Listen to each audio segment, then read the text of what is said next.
I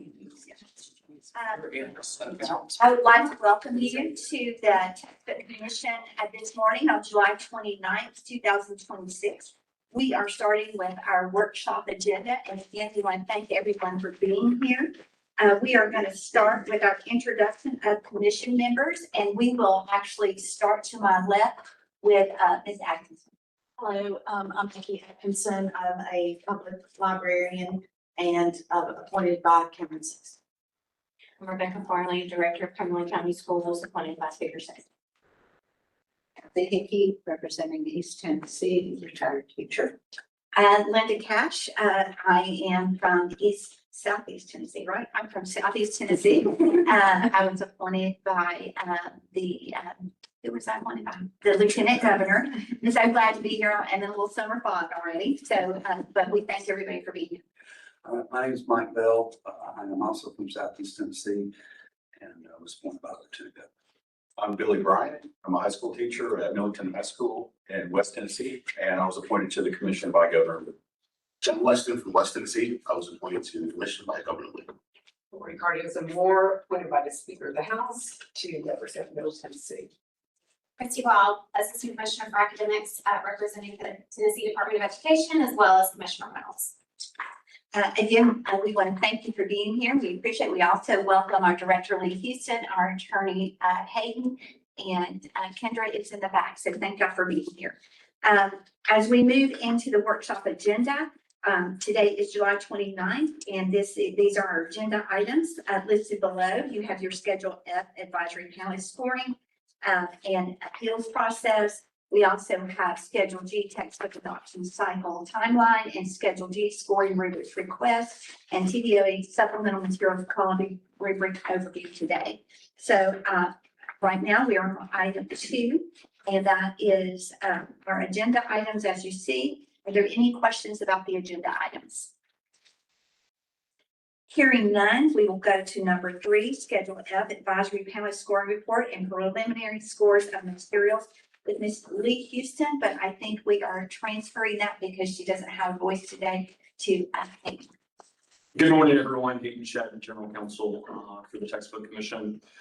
In fall 2025, the Textbook Commission initiated the Schedule F textbook and instructional materials adoption cycle. As part of this process, 18 publishing companies submitted bids for consideration as a part of Schedule F. Following a comprehensive and rigorous review process overseen by the Commission, all submitted materials have been thoroughly evaluated. Before you today are the preliminary scoring reports prepared by the Textbook Commission and reviewed by the Schedule F advisory panel. These reports reflect the panel's assessment of the submitted textbooks and instructional materials upon initial review. Reviews were conducted by subject matter experts from across Tennessee who completed an application and participated in a stringent selection process that included assessments and responses to scenarios surrounding various textbook and instructional materials. Each reviewer's application scored by state-level subject matter experts and by members of the Textbook Commission. The Textbook Commission made final recommendations for the selection and employment of reviewers to serve on the Schedule F advisory panel as outlined in Tennessee Code Annotated 49-6-2201 in March 2026. Upon being hired, reviewers completed intensive 2-day training to prepare them to review and score textbook and instructional materials. At minimum, 2 reviewers reviewed and scored all textbook and instructional materials submitted for bid using an instructional materials scoring rubric. Each course's instructional materials scoring rubric included 4 categories: alignment of content, instructional focus, social studies practices, or if it was a CTE course, attending to skill attainment, and lastly, accessibility features. The Textbook Commission established the following requirements for textbooks and instructional materials. First, a standards alignment guide had to be present for reviewers to access when reviewing the material. Second, the first category on the instructional material scoring rubric, titled alignment of content, had to meet a threshold of 100%.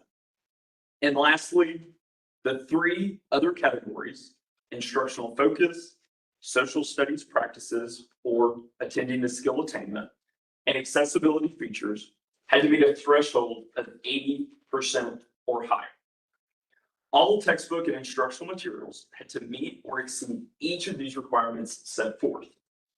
After initial review, if a publisher's textbook and instructional materials did not meet or exceed one or more of the requirements, the materials failed upon initial review.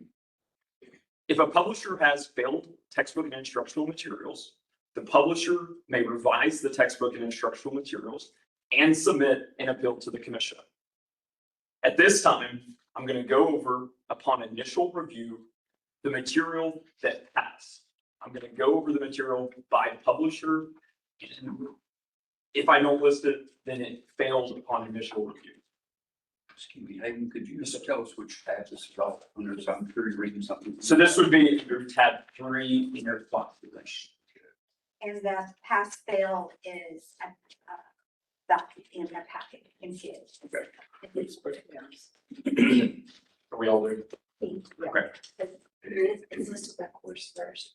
Flip over a couple of pages. So it's, you have two documents in tab 3. The first one is by course, and then after that, I believe it's 3 pages. Then after that, by publisher, the by publisher is what we go over.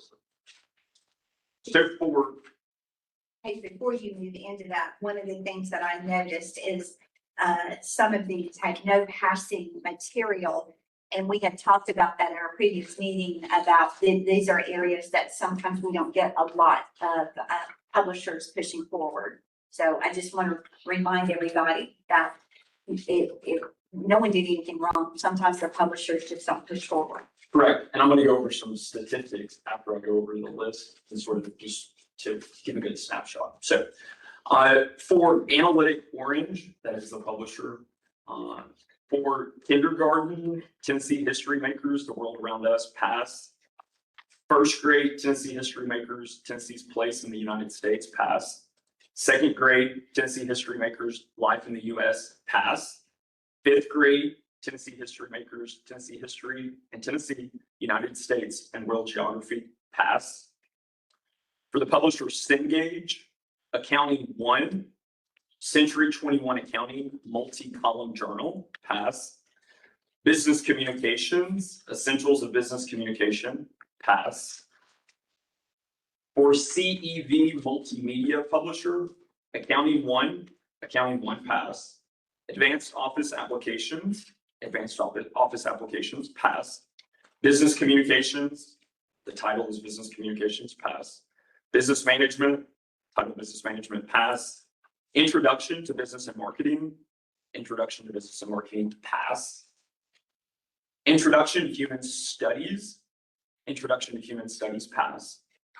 Middle School Computer Applications, the title known as Computer Applications, pass. Middle School Exploring Business and Marketing, pass. Middle School Keyboarding for the course Keyboarding, pass. Personal Finance, pass. For the publisher Gallopay, second grade, Tennessee second grade Social Studies, Life in the United States, pass. Third grade, Tennessee third grade Social Studies, Early Americans to Westward Expansion, pass. Fifth grade, Tennessee fifth grade Social Studies, Tennessee History and Geography, pass. Sixth grade, Tennessee sixth grade Social Studies, World History and Geography, World Civilization to the Fall of the Western Roman Empire, pass. For the publisher Goodhart Wilcox, Accounting 1, pass. Business Management, Principles of Management, pass. Entrepreneurship, pass. Introduction to Entrepreneurship, pass. Personal Finance, Foundations of Financial Literacy, pass. For the next publisher, McGraw-Hill, Accounting 1, Accounting Fundamentals, pass. Accounting 2, Advanced Accounting, pass. Economics, Tennessee Economics, pass. Middle School Computer Applications, Introduction to Digital Skills and Computer Applications, pass. Personal Finance, focus on personal financial literacy, pass. For the publisher Nucleus Courses, Entrepreneurship, Business and Entrepreneurship, pass. For the publisher Pearson Education, Accounting 1, Accounting 1A, 1B, pass. Business Management, Management 1A, 1B, pass. Entrepreneurship, Entrepreneurship and Small Business Management, pass.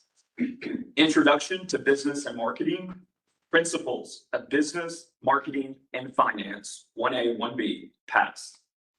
Introduction to Business and Marketing, Business Essentials, pass. Introduction to Human Studies, Introduction to Human Studies, 1A, 1B, pass. For the publisher Savas, Economics, Tennessee Economics, pass. For the publisher Studies Weekly, 5th grade, Tennessee History and Geography, pass.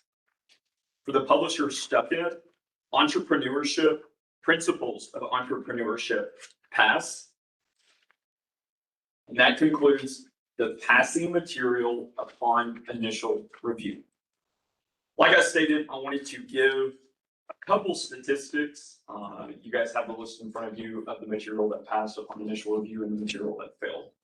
So out of the 18 publishers that submitted material for Schedule F, out of those 18 publishers, we had a total of 167 textbook and instructional materials up for review as a part of that bid process.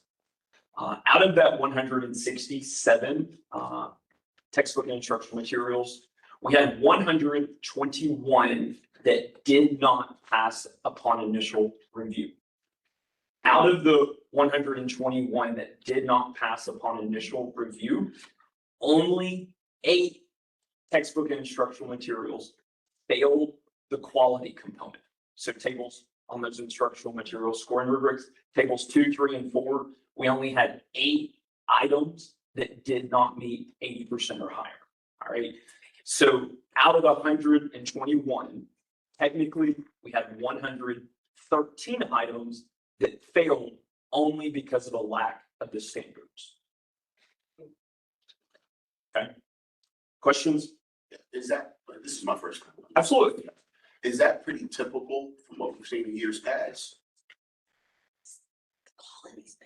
I'm Yeah, sorry. That's okay. So I'm sorry. I'll just like, so typically it depends. So the last textbook cycle last year, we had no core subjects.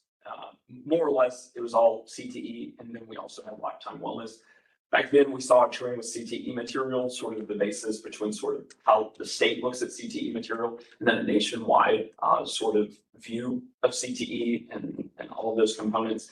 This core subject, I will say it's relatively new. So last year, the commission adopted a policy 2.500 that stated all material had to contain 100% of the applicable standards. Okay. That was backing up a statute that also states that all textbook and instructional materials has to contain 100% of the standards. And so typically what we see upon initial review, we do see publishers, we do see material that maybe lacked 1 standard, that maybe lacked 2 or 3, maybe lacked 50 standards upon initial review. Oftentimes, and I would say in this go around, with only having 8 materials failing the quality aspect and a majority of it failing the standards, oftentimes we see publishers, when they get the initial scoring report, looking to see what the reviewer said, and they do correct the standards that are missing, and they submit that for appeal. Why? Because baseline, if you meet the quality aspect of 80% or higher on tables 2, 3, and 4 of the scoring rubric, 100% standards has to be there regardless. There are no exceptions for that. And so I would say this is good. I wouldn't say it's bad because more or less it's all standards that are missing, not the quality aspect. Oftentimes on that quality aspect, that's publishers' biggest work, more or less. The standards are there. So. Great, that answers my Yep. question. Thank you. And to clarify, the standard setting is pushed out The state board hires the team and they establish the standards. The standards are out publicly for a long time before we go to the adoption cycle. So it's very readily available. So Correct, and the scoring rubrics that this body reviews, that the Department of Education prepares, we review, give feedback, eventually approve it. Those scoring rubrics also, that's basically sort of the guide of how the reviewer is going to review the material, when it gets in the hands of the reviewer. On those scoring rubrics, those are posted online before the textbook adoption cycle even starts. And so all publishers have access to the scoring rubrics that are going to be used to score their material. And those scoring rubrics on table 1, they do contain every standard that has to be present in that particular course or subject. Thank you. Well, hey, can you tell us about the time frame? How much time do the publishers have to make corrections? When were they given the feedback, and is it the same whole time? Perfect question. So Dr. Cash is going to go through the appeal process in the workshop, and then also to reiterate during the regular meeting. She's going to talk about all of that. So, yeah.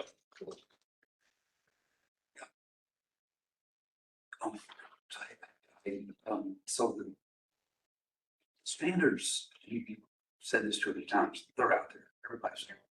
Are the publishers, and we may hear this during the appeal, but are they gonna argue that, hey, the standards are there, your reviewers just missed it? Or if they're so obvious, and my question, the publishers together is, well, what are you doing? So that many of them, if that many of them miss the mark. So I will say out of the 113 pieces of material that lacked one or more standards, a majority of that 113 had less than 10 standards missing. And so it's not Would be a very easy fix if they choose to appeal. absolutely. Okay. Absolutely. All right, good. That was my question. Has the appeal process started, have you heard from any of the publishers? The appeal process does not start until after this meeting. And so, like I said, Dr. Cash is going to get into detail about the appeal process and talk about all of the publisher requirements. do we have any more questions regarding the presentation of the textbooks? Okay. So we are moving on to item 4, appeals process for October 1st, 2026 meeting. So I am going to read this so that everyone understands the publishers will get notice. After this meeting, at the conclusion of our meeting, all publishers will receive an email which contains scoring reports upon the initial review of its submitted textbook and instructional materials. After this initial review, if a publisher's textbook and instructional materials did not meet or exceed one of the more of the promised, the materials failed. If a publisher has failed textbook and instructional materials, the publisher may revise the textbook and instructional materials and submit an appeal.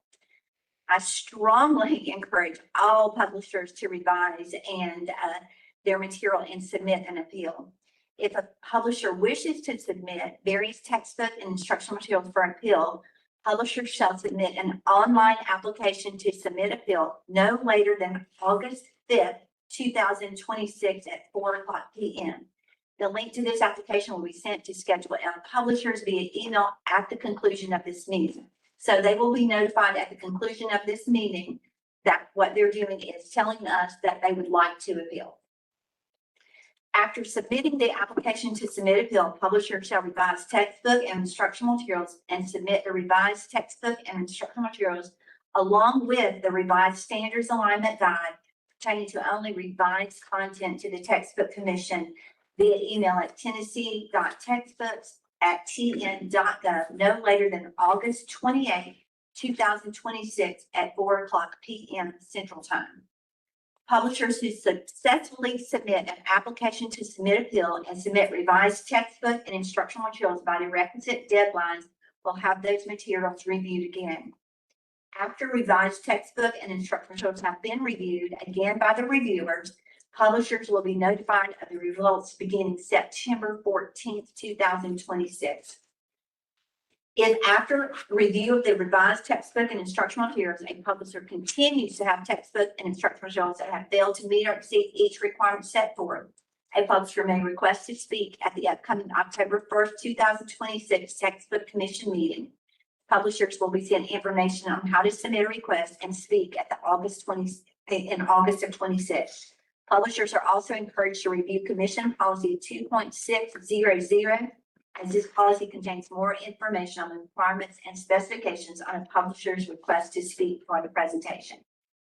To reiterate, I strongly encourage all publishers to revise their material and submit an appeal. On behalf of the Textbook Commission, I would like to thank all publishers who submitted a bid for Schedule F. The Textbook Commission looks forward to reviewing the final list of recommended textbook instructional materials during the October 1st, 26 Textbook Commission meeting. So to clarify, and Hayden, you will, so they have to submit their appeal no later than August 5th, 2026. And then they will, by August 28th, 2026 at 4 p.m., they have to send the material back in. Correct. So you can look at it as a two-step approach to an appeal. The first one is notifying the commission that you're going to submit material for an appeal. On that application, that online application that publishers will be sent a link to after this meeting, they put in certain information, and then they also have to list each textbook that they want to submit for an appeal. Sometimes publishers, if they submitted 30 items for bid, if they have 5 that pass through an initial review, the other 25, they don't necessarily submit all of those for appeal. And so the publisher will list each item that they wish to submit for an appeal. Then by August 28th, the publisher has to submit that revised material to the Textbook Commission. So technically 30 days from yesterday's date, or 31 days from yesterday's date, 30 days from today, publishers have to revise the material, review the scoring document that we send them, correct material submitted to us. And then from August 28th until the middle of September, the reviewers will re-review that material from the publisher. Thank you so much. Yes, sir. You just answered one of my questions. Reviewers will get back and we'll have somewhere around mid-September to get the reviews done. Will publishers be notified whether their second reviews passed or failed prior to the October 1st meeting? Absolutely. So beginning on September 14th, 2026, publishers will begin to be notified by the commission of the results from the appeal review. Absolutely. And is that a final appeal? So twofold. When publishers are notified beginning on September 14th, if a publisher is notified that the material they submitted for appeal now contains 100% of the standards or now reaches over 80% of those quality thresholds, there's really nothing else the publisher has to do. Okay, so typically during the last meeting of the year of the Textbook Commission, when we hear those appeals, oftentimes the appeals from the publishers are when they get back the scoring after an appeal. And still, after the second scoring of the material, the reviewers are saying that a standard is missing or a standard is not adequately presented in the material, or the quality aspects of the material still do not reach an 80% or higher threshold. At the October meeting this year, publishers who get the appeal scoring reports still lack deficiencies. They may request to speak in front of the commission, present their material, and present how they view it does contain the standard or how it does reach an 80% or higher threshold on the quality aspects. Yes. Any more questions? Okay. If you will look at item 5, Schedule D, textbook adoption cycle timeline, we are going to refer that to Ms. Lee Houston, and her proxy is Hayden. I am guilty by association today. So, all right. So in front of you is the Schedule G adoption schedule timeline. So just to reiterate, we are sort of in what tab? 5 in your binders. So to reiterate, we are in Schedule F, textbook adoption cycle currently. The next meeting that we have in October will sort of be the bookend on our part of Schedule F, and then we will begin on Schedule G. Before I go into the timeline, I wanted to give the subjects that will be a part of Schedule G. For Schedule G, we will have fine arts, world languages, and then in the CTE realm, we have health, science, education and training, and then hospitality and events. And I do believe in your binders, you guys, under tab 6, you have a list of all Schedule G courses that will be up for bid in the next textbook adoption cycle. Correct. Okay. So generally speaking, every timeline for each adoption cycle is more or less the same. The dates are the only thing that changes. So I want to go over some dates that are contained in the Schedule G adoption schedule timeline that is in tab 5 of your binders. So for the textbook commission meetings, of course, for the rest of the year, the next upcoming meeting is on October 1st, 2026. Then in 2027, the textbook commission meeting dates are January 13th. That will be a virtual meeting, just like last year, and I believe the year before. The next meeting will be March 3rd. That will be in person here at MTSU. The next meeting will be July 21st, in person here at MTSU. And then the final textbook commission meeting for 2027 will be on October 6th. That will be in person. That will be here at MTSU. Did anyone have any scheduling conflicts right off the top of the bat with 2027 commission dates? And I do believe all of those dates are Wednesdays as well. All meetings started at 10 a.m. Central Time, just like everything in the past did as well. So if you guys don't have any questions about the commission meeting dates, now I'm going to go over the Schedule G publishers schedule, and go over some important dates for publishers who wish to seek a bid for various Schedule G textbook and instructional materials. It just remind us, if you get home and you are looking at your calendar and you see a conflict, if you would just let Lee know, we can work from there and try to adjust if needed. And we will also be able to mention after this meeting, if the Schedule G timeline gets approved as is, calendar holds will be sent out by commission staff to everyone for those 2027 meetings as well. Okay. So for the publisher schedule, I believe this is on page 5 of the timeline. It's still under tab 5. Okay, just page 5. Beginning on October 12th, 2026, there will be a publisher's standards meeting that will be held virtually via the YouTube channel for the Textbook Commission. On October 12th, the intent to bid window for Schedule G will begin, and the documentation to submit an intent to bid will be available on our website beginning at 10 a.m. Central Time.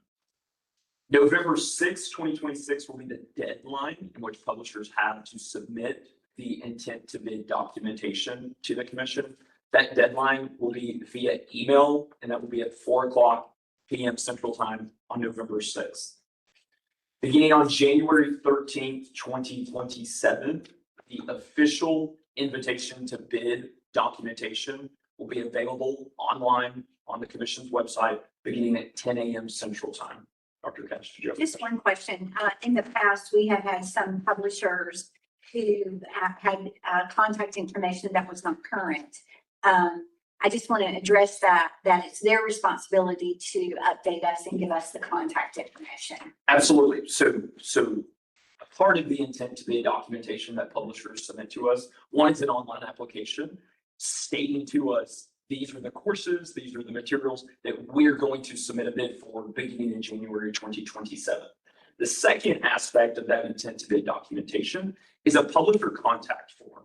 And so it's very, very difficult to work with 1 million representatives for one publishing company. So the commission works only with one representative to send email out everything as it pertains to that schedule.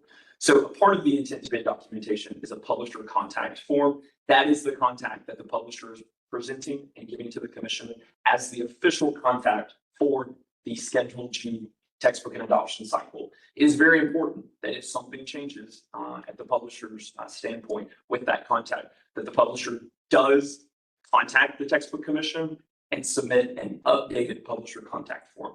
Otherwise, all of the contact information or all of the information that the textbook commission sends out will be sent out to the old, maybe expired contact or representative for that company. So it's imperative that the publishing company, if there's a change in that during the scope of that Schedule G textbook adoption cycle, that they do contact the commission and submit a revised. And public just to follow up, I know we're emailing and we're posting on the commission's website.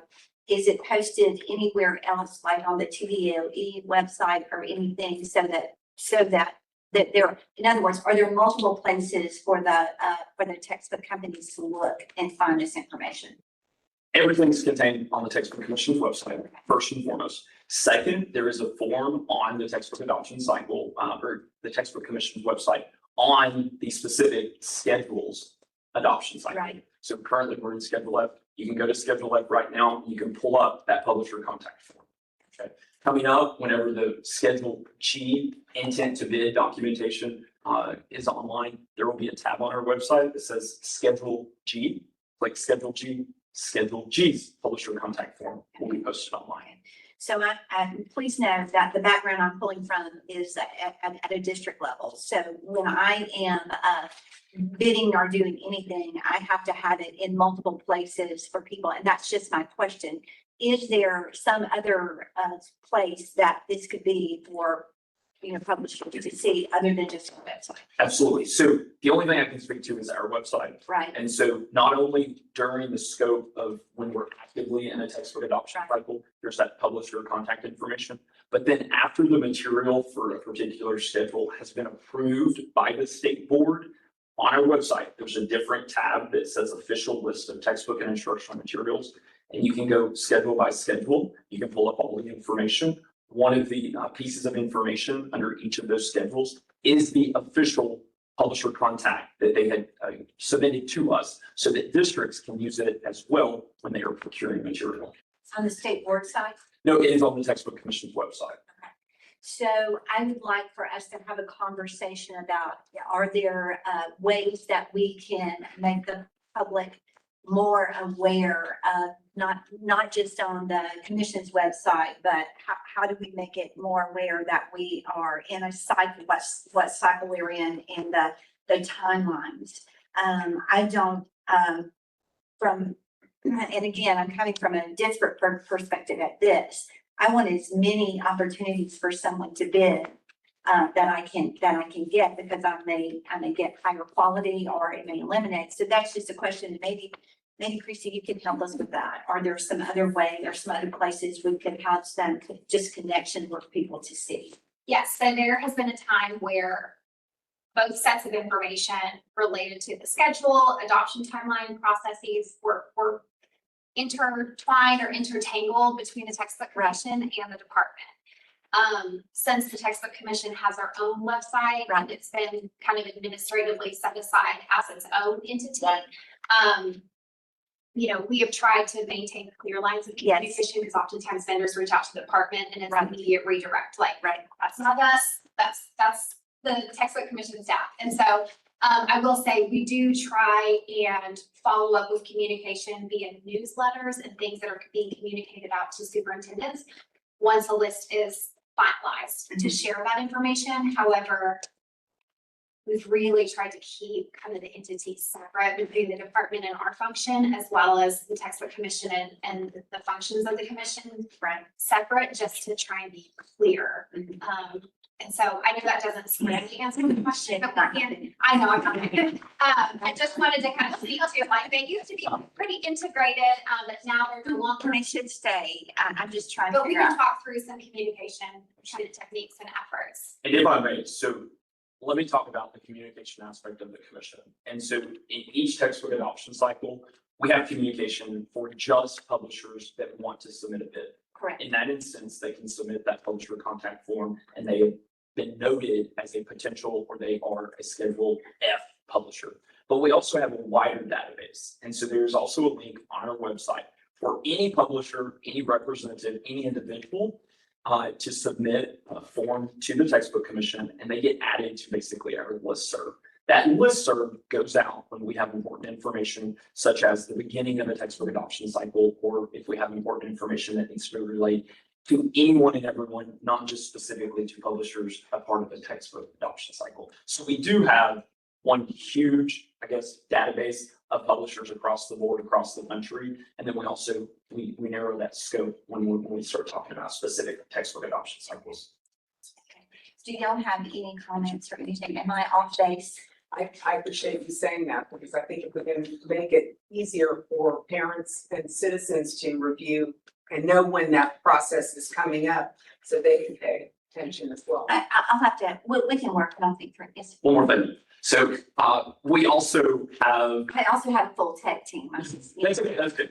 We also have another listserv that contains all districts' textbook coordinators in the Right. state of Tennessee. And so when we're needing to put out information specifically to districts, Mhm. oftentimes that is surrounding maybe potentially Department of Education requirements of textbook, what they're going to adopt, all those sort of things. But generally, we send out information to districts, potentially if we have a gap year scenario, or when the state board approves the final list of textbook and instructional materials, we push that out via that listserv for textbook district coordinators so that we do have that direct reach to each district.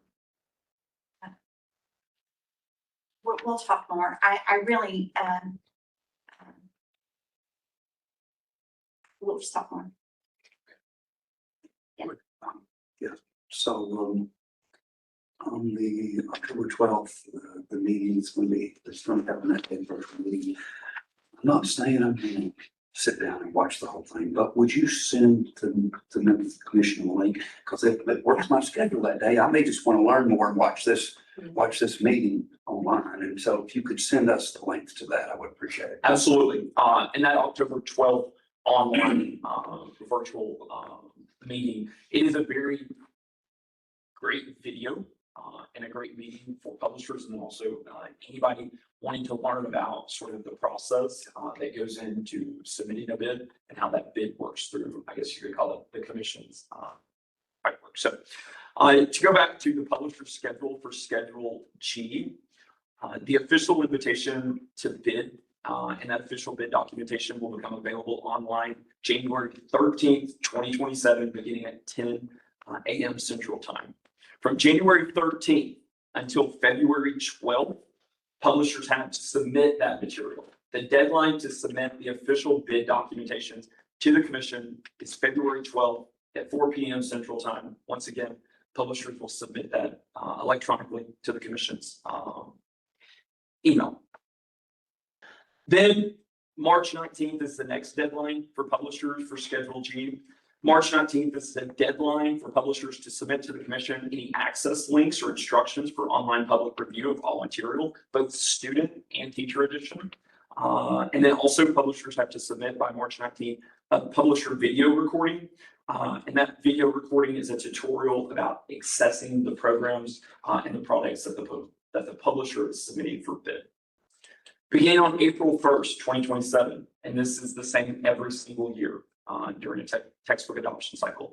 April 1st is when all bid material for that particular schedule will be available online for the public review. So public review begins online beginning on April 1st of every single year.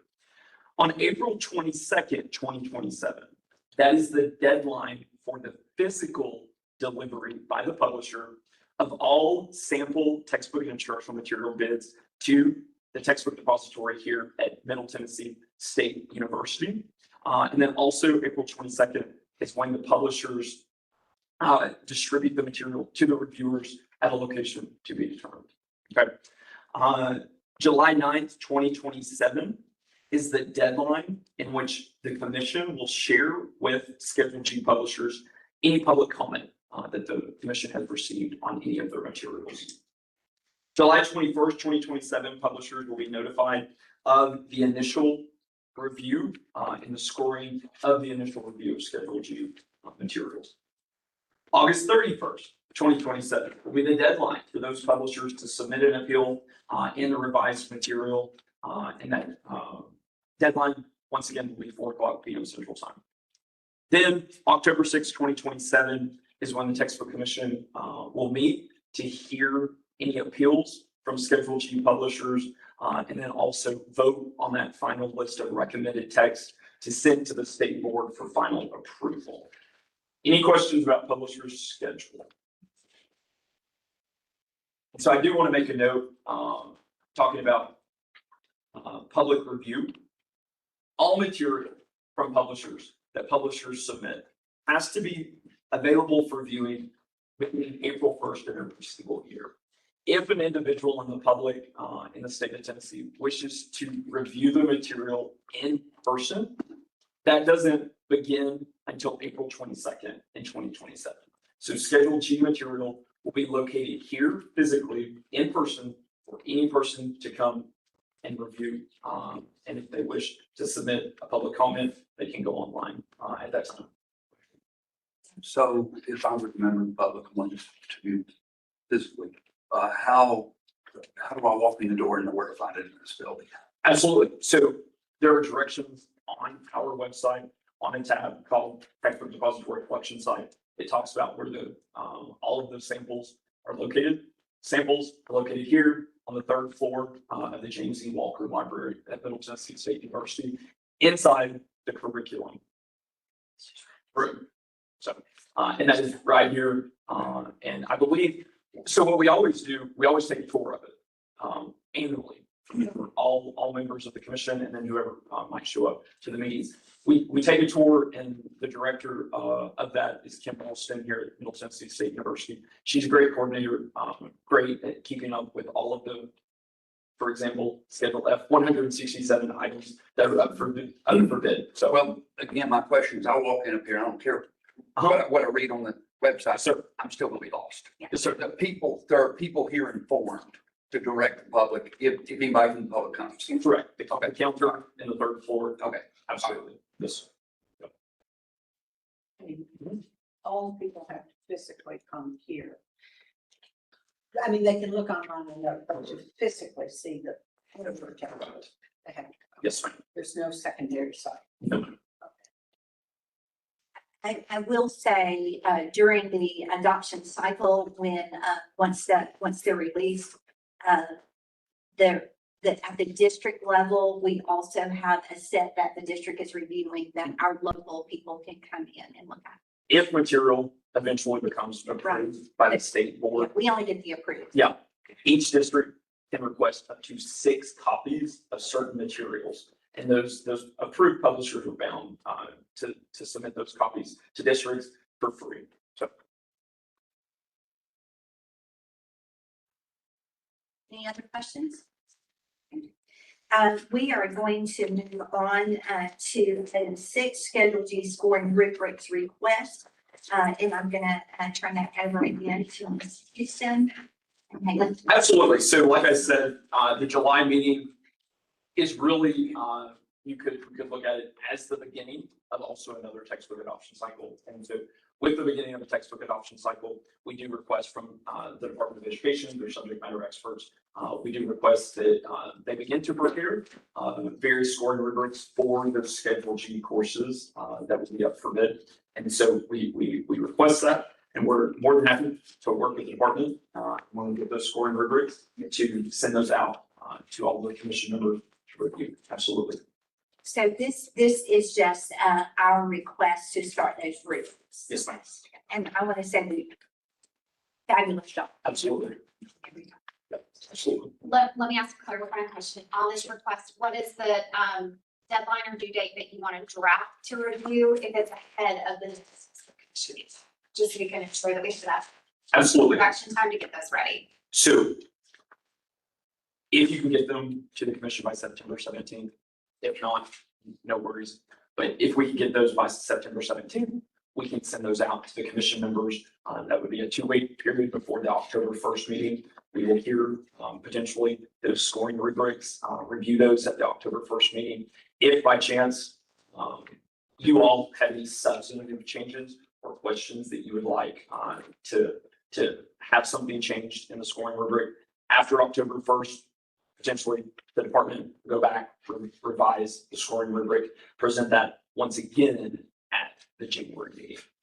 But if you guys don't have any substantive questions or changes to those scoring rubrics, and the department is okay with it, Then potentially at that October 1st meeting, we can go ahead and approve the scoring rubrics for Schedule G courses, get those posted on our website well in advance of the Schedule G official start date in January 2026. So those publishers do have those in their purview when they are preparing their material.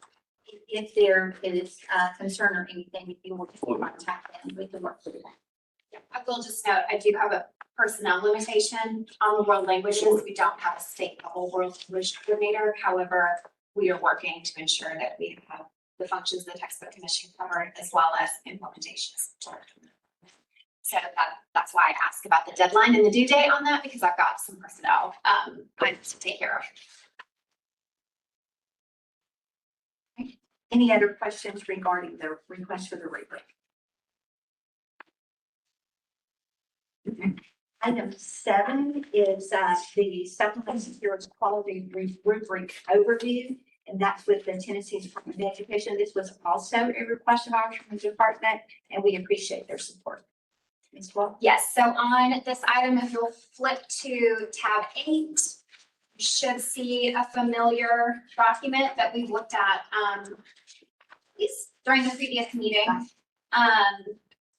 These items were requested on behalf of the commission relative to a conversation that we had several meetings ago about supplemental materials.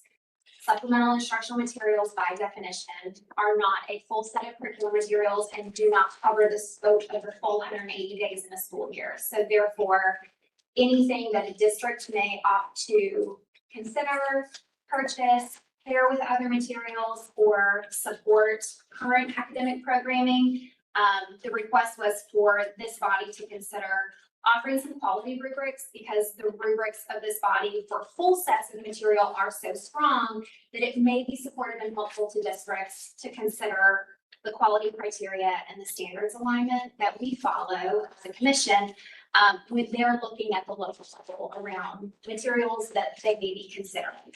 I will note another caveat around supplemental materials is that there is no state oversight with supplemental materials. This is strictly a support mechanism for districts.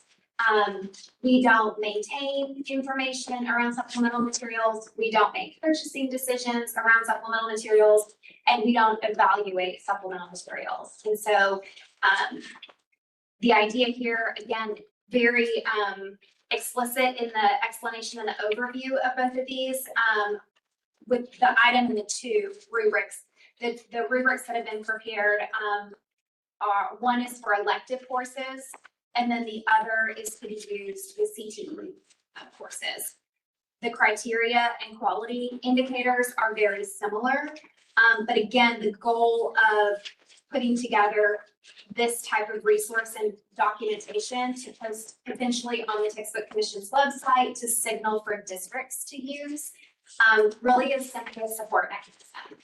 There's no tie or obligation of the Textbook Commission to get involved into supplemental material considerations because it's just simply not maintained at the state level. So again, you can see in the overview the purpose of the document, the rationale or definitions between supplemental and full curriculum, and then the LEA assurances of things that they need to be considering when they're looking at their own instructional materials to be using at the district. It also talks through a bit of the waiver process if needed, where a full set of curriculum that is state approved already exists, and then some contact information for resource and support if they have specific questions on the use of these. I'm happy to take questions, or we can talk about this in detail if you would like. If I may just give a bit of background. So we have had, the commission has had districts reach out over months, years, when they are wanting to use certain supplemental materials for a course, and they reach out to the commission and they ask if we have any documentation, any guiding or guidance document that can help aid them in choosing material.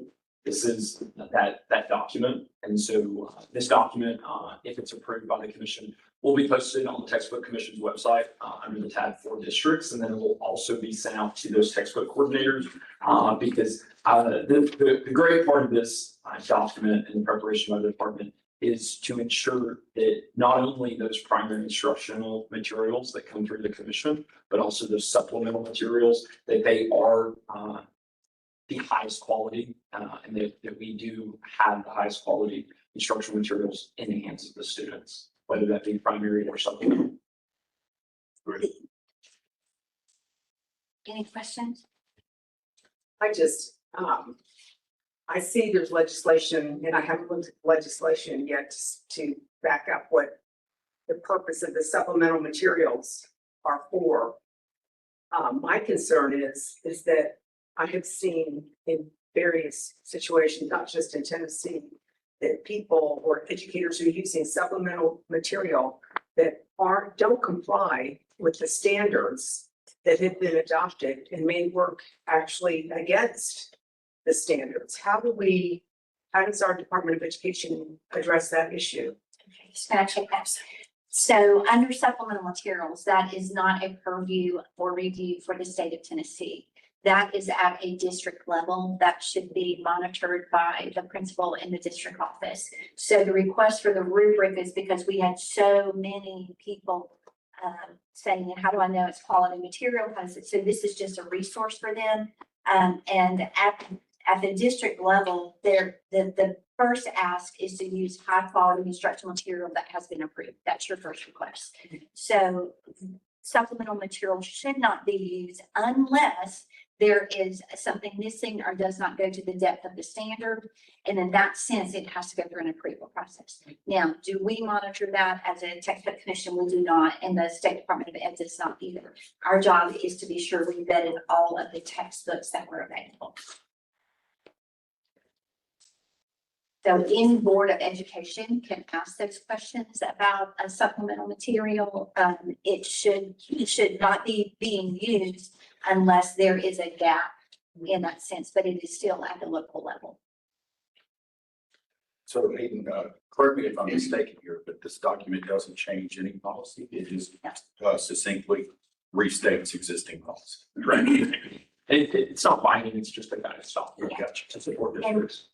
just a recommendation before we post this, that we actually put, this is a guidance document and that it has to be posted. This is only a guidance document for district use if they choose in some language other than that, because we do not monitor the supplemental material. So, and we'll work with the department in getting that language on the top of the first page. Yeah. Essentially. Well, and there's a final sentence under the purpose section that says this resource is optional for districts to utilize their local review processes when considering supplemental materials, and there are no requirements associated with its use. So perhaps Bigger.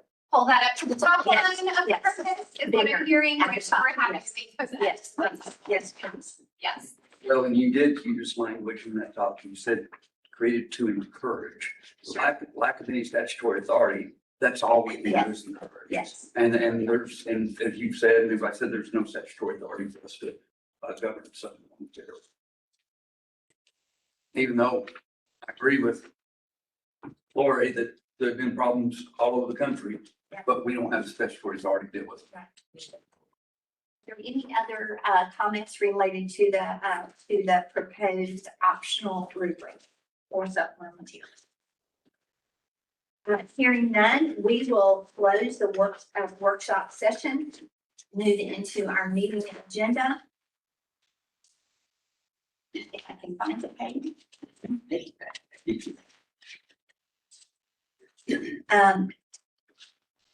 I would like to welcome everyone to the meeting of the Textbook and Instructional Materials Quality Commission for July 29th, 2026.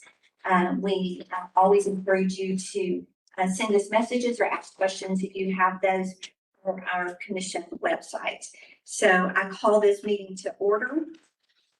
And pursuant to Tennessee Code annotated 49-6-2201 K7, every meeting of the Textbook Commission is made available for viewing by clicking the link visiting Tennessee Textbook Commission meetings and workshop webpage. So we are welcome and introductions. So we will start first with our roll call. Dr. Cash, Present. Ms. Atkinson, Present. Mr. Bell, Mr. Bryant, Present. Ms. Capshaw, Ms. Cardoza Moore, Present. Dr. Farley, Present. Dr. Hickey, Dr. Robertson, Mr. Weston, Present. Dr. Wall, Present. Ms. Jones Wallace. Any questions? We will start with our introduction of our commission members, and we will start with Dr. Wallace. Thank you. Christy Wall, Assistant Commissioner for Tennessee Department of Education, representing the department, and Commissioner Reynolds. Lori Cardoza Moore, appointed by the Speaker, Speaker Sexton, and I represent the parents and citizens of Middle Tennessee. John Weston, West Tennessee, appointed by Governor Lee. Billy Bryan, a high school teacher in West Tennessee, and I was appointed to the commission by Governor Lee. Mike Bell, I'm from Southeast Tennessee, was appointed by Lieutenant Governor. Linda Cash, I am the Director of Schools for Bradley County. I represent Southeast Tennessee and appointed by Lieutenant Governor. Kathy Hickey, representing East Tennessee, appointed by the Lieutenant Governor. Rebecca Farley, Director of Schools, Cumberland County, today by Speaker of the House Sexton. I'm Becky Atkinson, the high school librarian, appointed to the commission by Speaker of the House, Cameron Sexton.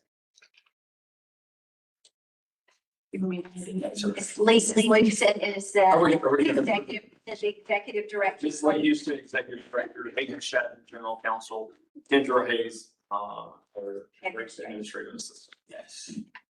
Thank you so much. Sorry, I should have just done that. That's okay. We are going to start with item D, our declaration of content. So before we begin today's agenda, I will address the matter of conflicts of interest as declared by Tennessee Code annotated section 49.62201G1. Under this law, members of the Textbook and Instructional Materials Quality Commission must avoid any situation that could present a direct or indirect conflict of interest in the review, recommendation, or adoption of textbooks and instructional materials. Each member has a duty to act solely in the best interest of the state of Tennessee and its students. A conflict of interest may arise if a member or someone closely connected to them has a financial, professional, or personal relationship with a publisher, vendor, or other party that could benefit from the commission's decisions. This includes any circumstances that could impair or appear to impair our impartial judgment. At this time, I ask each commission member to declare any actual or potential conflicts of interest related to the matters before us today, if any. These declarations will be recorded in the minutes, and where appropriate, the member may be excused from discussion or voting on the relevant item. Our role as members of the commission is to ensure Tennessee students receive a high quality, unbiased instructional materials. By making these disclosures openly, we protect the integrity of the commission's work and maintain public trust in the process. I will now pause to allow any declarations of conflict of interest to be made.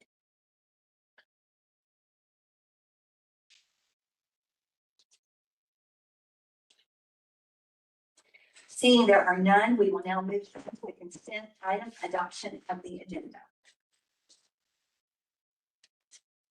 Motion to adopt. Thank you, guys. Can I have a motion to adopt the agenda? I have a motion from Mike. Do I have a second? Second. I have a second. Is there any discussion? Hearing none. All in favor, say aye. All opposed, say no. Hearing none, motion passes. Item 3, this is no vote. This is regarding public comments received on the Schedule F materials, and I would refer this to Hayden Shetton. In your binders, I believe is under tab 4. You will see all of the public comments that the Textbook Commission received between April 1st, 2026, and then I believe it's July 10th, 2026. Just a little something to note, out of the public comments that were received regarding Schedule F materials, we received feedback, public comments on 5 different publisher materials. Out of those 5 public comments, 3 were submitted by one individual, and then 2 were submitted by the second individual.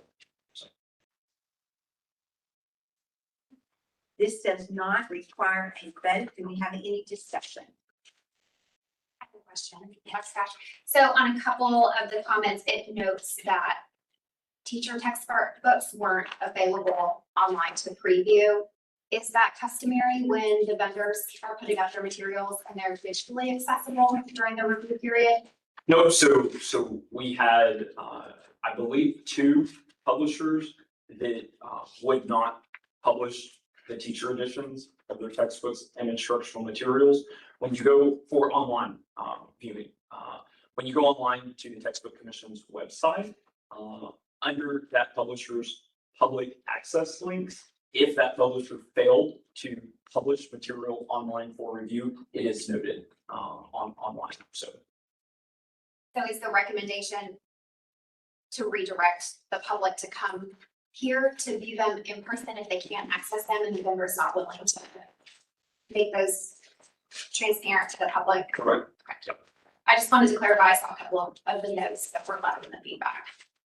So the teacher's edition is available in person if people decide to come. Correct.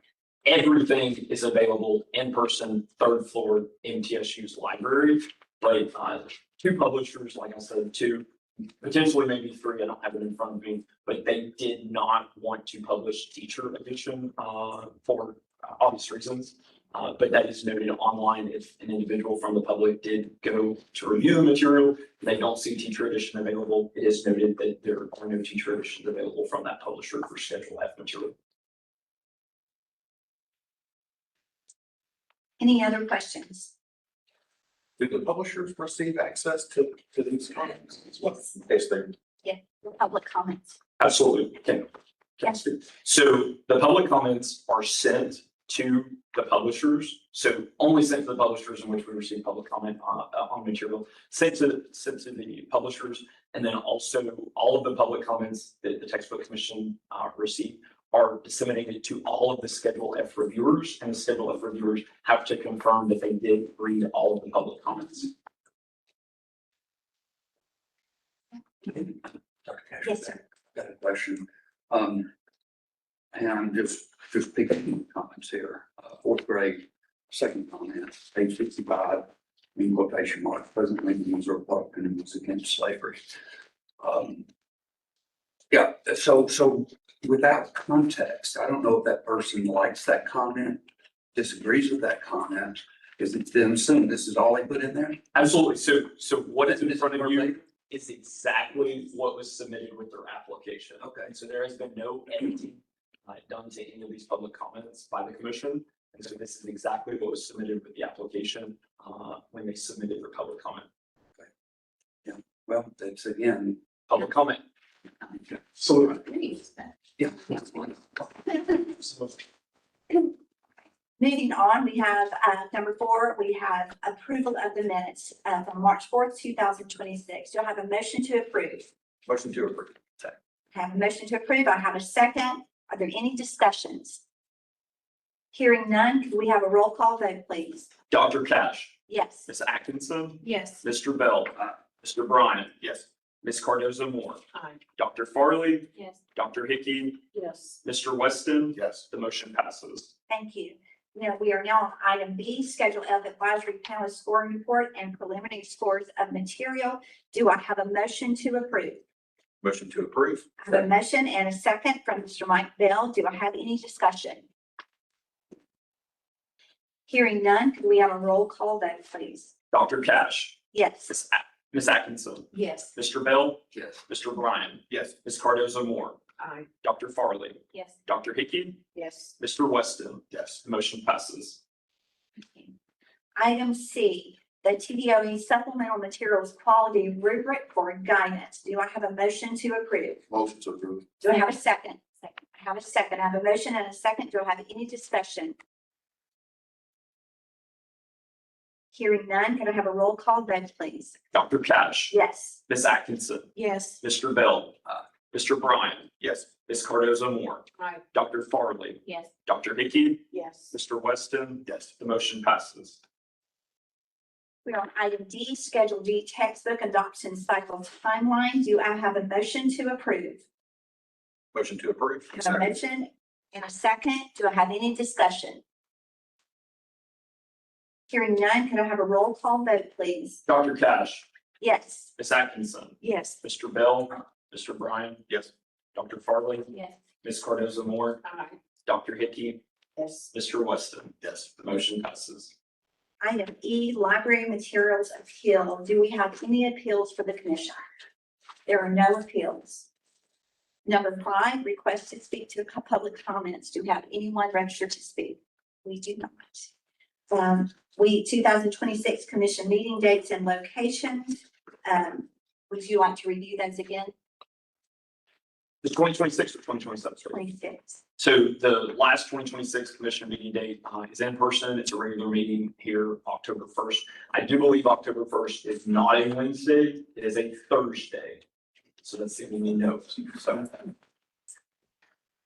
And it's here. it's here in person. Yeah. Yes, sir. So here, MTSU third floor. Yes, sir. Hey, do we need, we don't need to vote on that one. No, that was just sort of. Okay. So, I have, item 7, other business on the commission. I do have, our agenda item to review about this regarding the appeals. So we read that in the workshop. I do want to repeat it here. After the conclusion of this meeting, all publishers will receive an email which contains scoring rubrics upon initial review of its submitted textbook and instructional materials.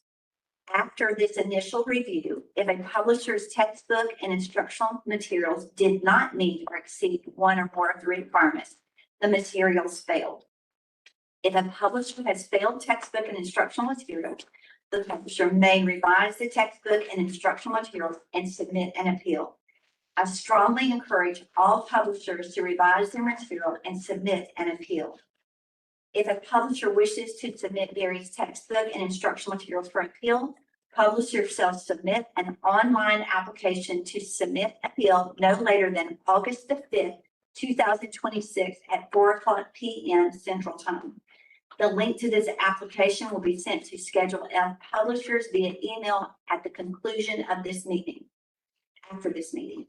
After submitting the application to submit appeal, publishers shall revise textbook and instructional materials and submit the revised textbook and instructional materials along with a revised standards alignment guide pertaining to only revised content to the Textbook Commission via email at tennessee.textbook.tn.gov no later than August 28, 2026 at 4 p.m. Central Time.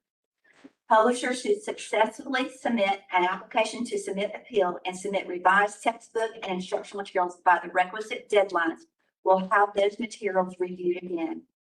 After revised textbook and instructional materials have been reviewed again by reviewers, publishers will be notified of the results beginning September 14, 2026.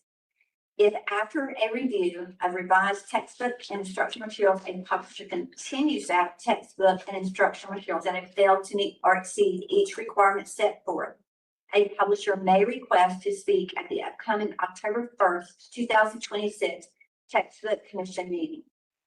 Publishers will be sent information on how to submit a request to speak in August 26th. Publishers are also encouraged to review Commission Policy 2.600, as this policy contains more information on the requirements and specifications on a publisher's request to speak presentation. To reiterate, I strongly encourage all publishers to revise their material and submit an appeal. On behalf of the Textbook Commission, I would like to thank all publishers who submitted a bid for Schedule F.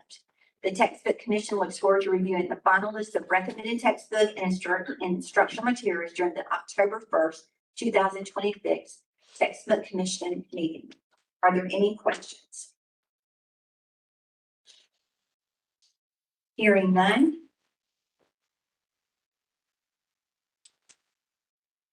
Any references that you would like to do before adjournment? Hearing none, this meeting is adjourned. Thank you. Thank you.